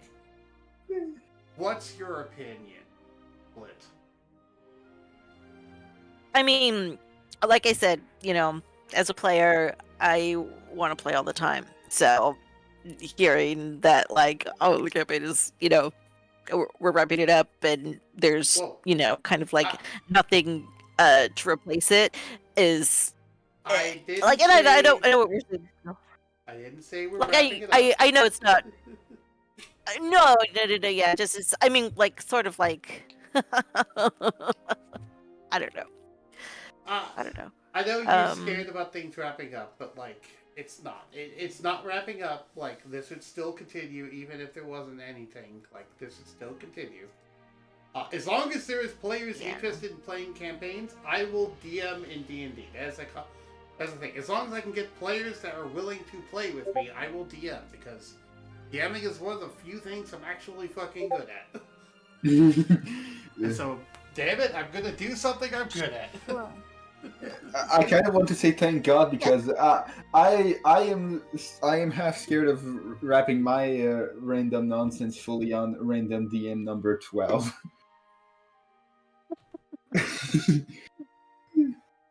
Wait.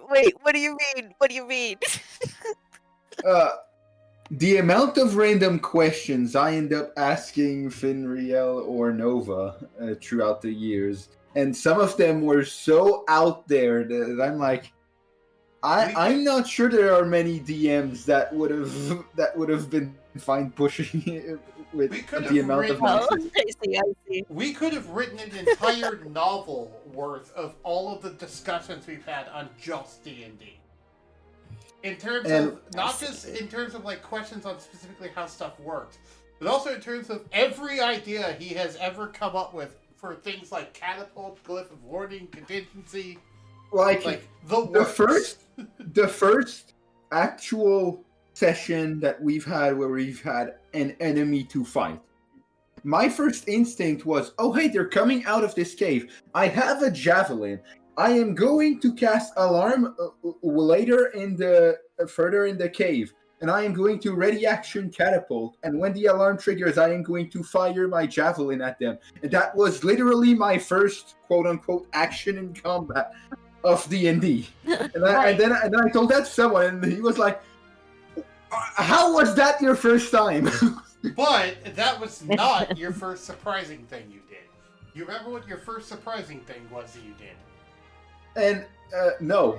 Someone cast polymorph on you. That's and I later. Said, "Are you? Oh, that's later. Okay, but I want to point that one out. Where someone cast polymorph on you. There are three things in that fight that were surprising. There was a polymorph thing. And okay, go ahead with the polymorph thing.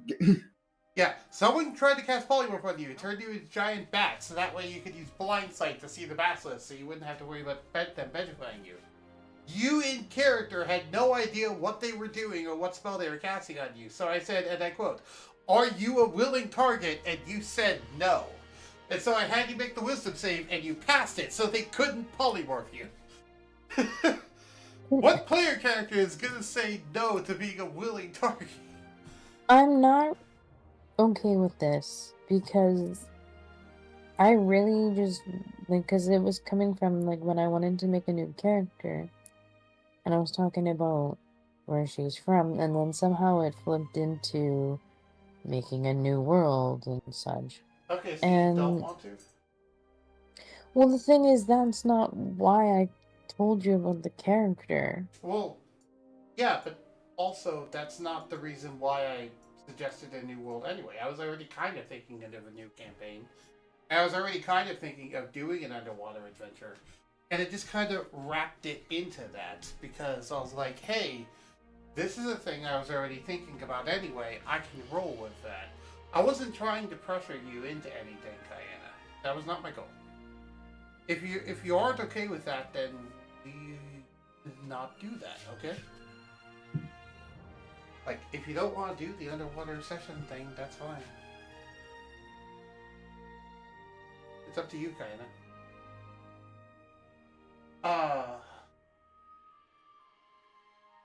Yeah, unless Kayana wants to reply, go ahead and finish the story, Sugar. Because you mentioned there's a third thing. I forget what the third thing is. The third thing was the first turn of combat I actually had because we were fighting basilisks, and effectively I was told in character, don't look directly at a basilisk if you don't want to get petrified. Effectively. I just said, okay, how can I get some information of where they are without directly looking at them? Wait, we're in a cave. it's dark, and I can cast a light on something and it'll illuminate it. So I took a ball bearing out of my bag of ball bearing. I cast light on it. I threw it like 30 feet in the cave, and I'm like, you know what? To know where there is, can I just look at the shadows on the opposite wall to figure out if they're close or not to me? I don't remember that. Like, this is the type of character that they are split. Like, this is the type of shenanigans that Surtur does. This is the reason why I want Surtur in the campaign, because I love the shenanigans they did outside of D&D, and I'm like, you would be perfect for D&D. It doesn't matter what player character they're using; they will throw shenanigans in, and I love them for that. Like I managed to use the cantrip light to pick number 3 of risk getting petrified. Get disadvantaged because you don't know where the hell the basilisk is. And I was like, no, I'm going to throw a light source and look at the shadows. Yep, creative use of your abilities. The bread and butter of D&D. Like, creativity is something that every D&D Dungeon Master should applaud, and he has it in spades. The only problem is most Dungeon Masters wouldn't be able to handle his level of creativity because they themselves aren't that creative.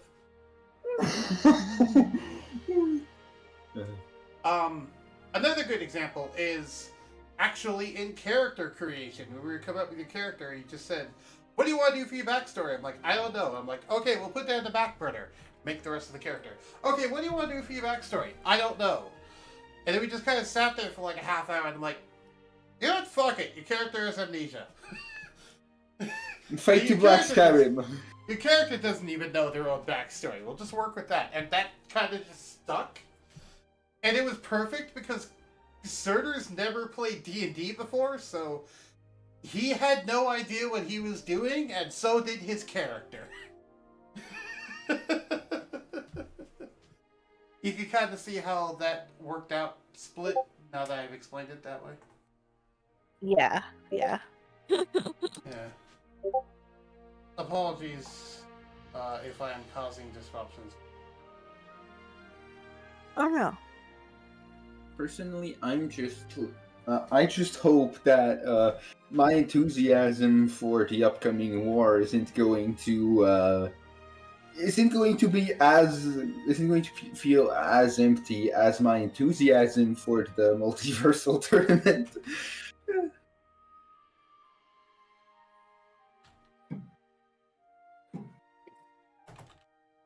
I saw it, I liked it, I was enjoying it, and then we dropped it. So I was like, oh, damn it. Yeah.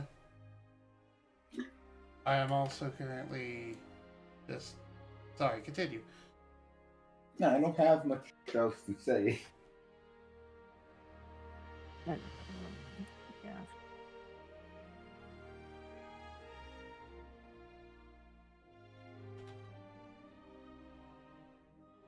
Also, I didn't get to really see what a big battlefield of combat looks like. I'm interested in seeing that.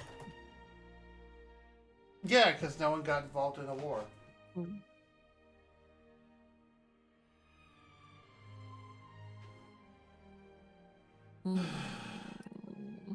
Let's see here.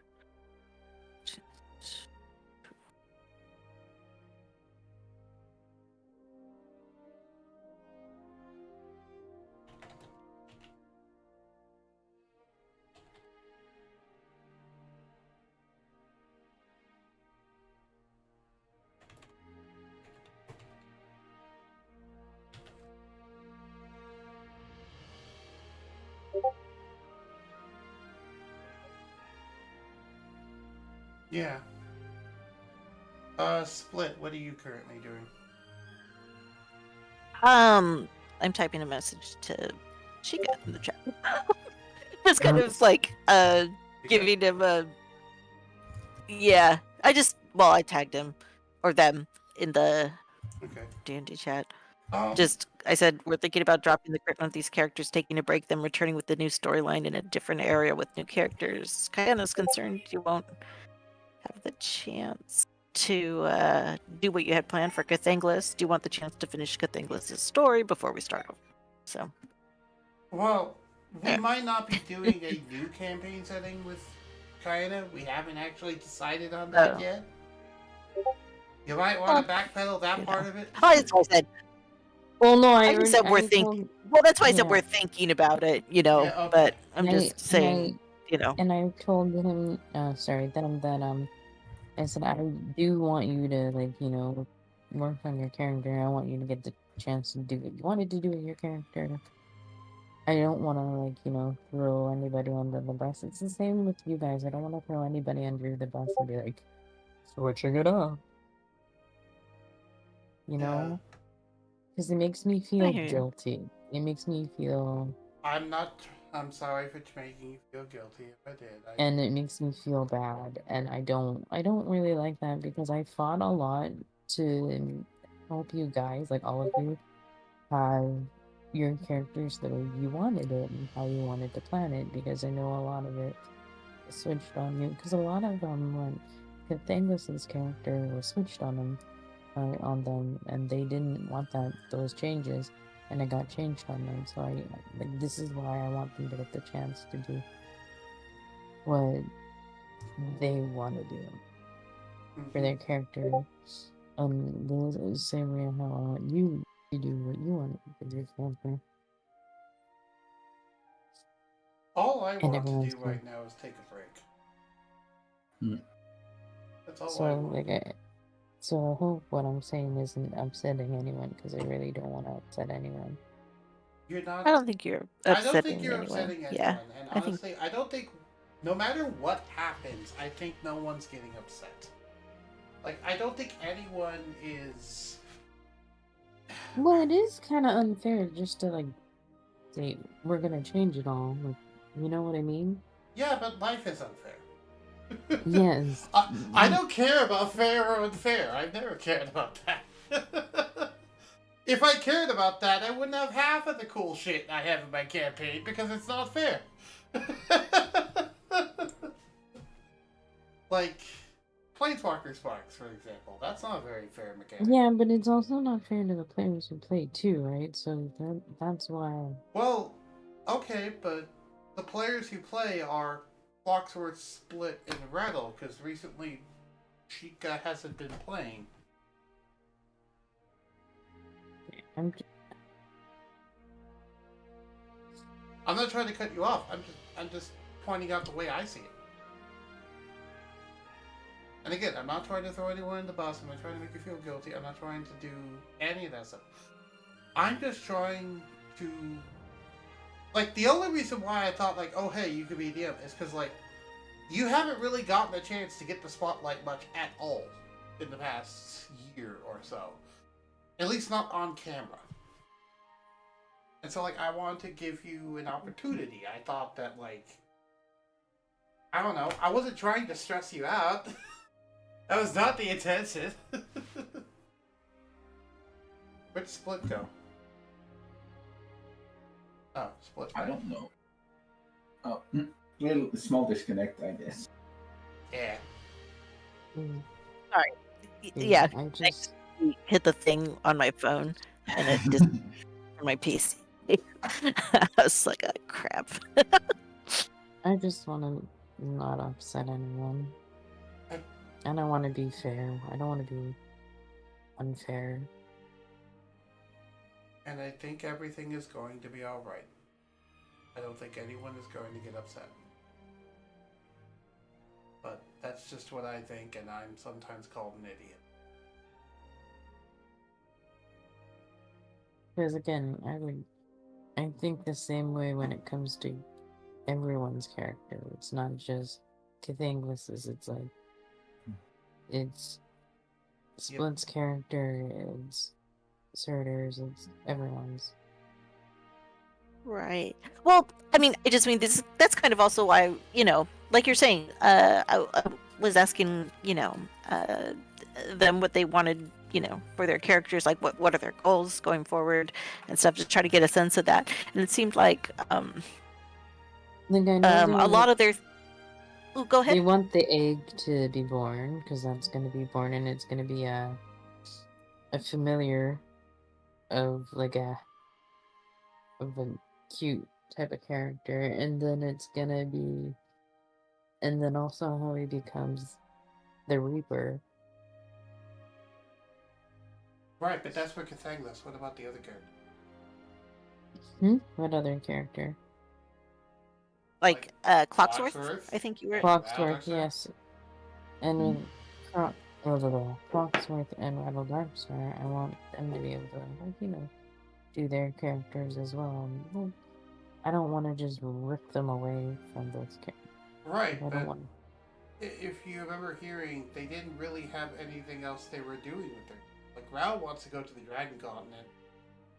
Clocksworth's kind of just here, and they've always just kind of been here. They never really had a goal. They've just been tagging along the party because, why not? I have nowhere else to go. That's kind of always been Clocksworth. Like, they've never actually had a destination.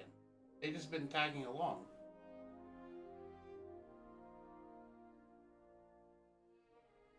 Like, the only people who had grand future plans were Jaden, who doesn't want to play anymore, Cathanglas, Zokarai, who I took over because Ravager asked me to, Hootery, who left pretty early into the campaign, Thorun, who accidentally got witched out of existence, and Brizzle, who had an ending. A tragic ending, but an ending. And then ragnachilde, who also had an ending, this time a happy one. Besides that, there wasn't really any, like, actual plans and goals, as far as I'm aware.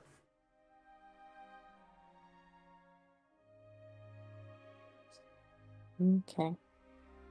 So the only one with unresolved goals for their character is Cathanglas.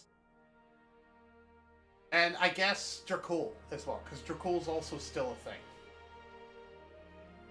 There is a plot line currently hanging with Dracul that will show up later in the campaign. I haven't remembered it. It's in the back of my head. It will show up.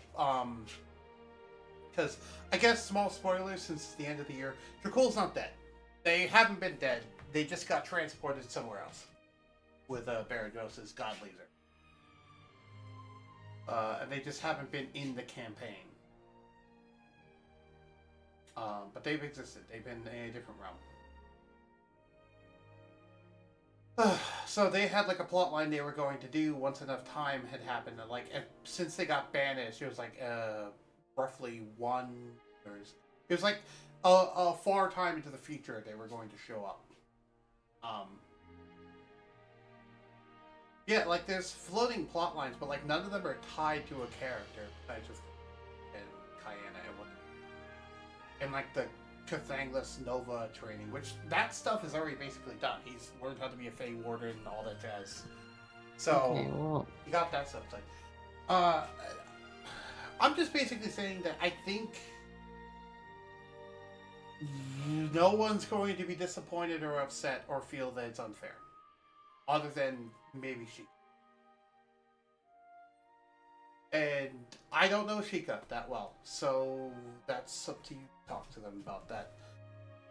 well, I already sent them a message, so Yep. So I think everything's fine, Kyanna. What do you think? I don't know. What do you mean you don't know it? I don't know because I don't know what to think right now. Okay. Do you want to end the stream at this point, Kyanna? I'm not the one who's. Well, like, okay, let's put it this way. Clocksworth, Split, do either of you have anything you want to talk about or do on the stream? Or shall we just end it here? I think we pretty much talked it out, you know. I mean, yeah, I think we pretty much talked it out as best we can. And you know, we can keep touching base in the new year and see, you know, if you guys are going to be doing another campaign. You know, let me know if you are. If we're going You to know. be continuing the same campaign, doing a new one, Yeah. continuing the same one. I hope we'll continue the current one. Continue the next one, yes. Word. Yeah. All right, sounds good. Well, you know what? Thank you, DM. Thank you both DMs, and thank you, Clocksworth too, for always. It's always fun playing with you because I I love I love the RP, and I do you're too. fun to RP with. So it's been a lot of fun, you guys. Thank you so much for letting me play at your table. Yeah. It's been a good time. Yeah. I think Thanks. to sign things off, I will do my outro for the final time. Is there anything you want to say, Clocksworth, before that? Nah. All right. And with that, thank you everyone for watching, if indeed you still are. I'll talk to you all next time.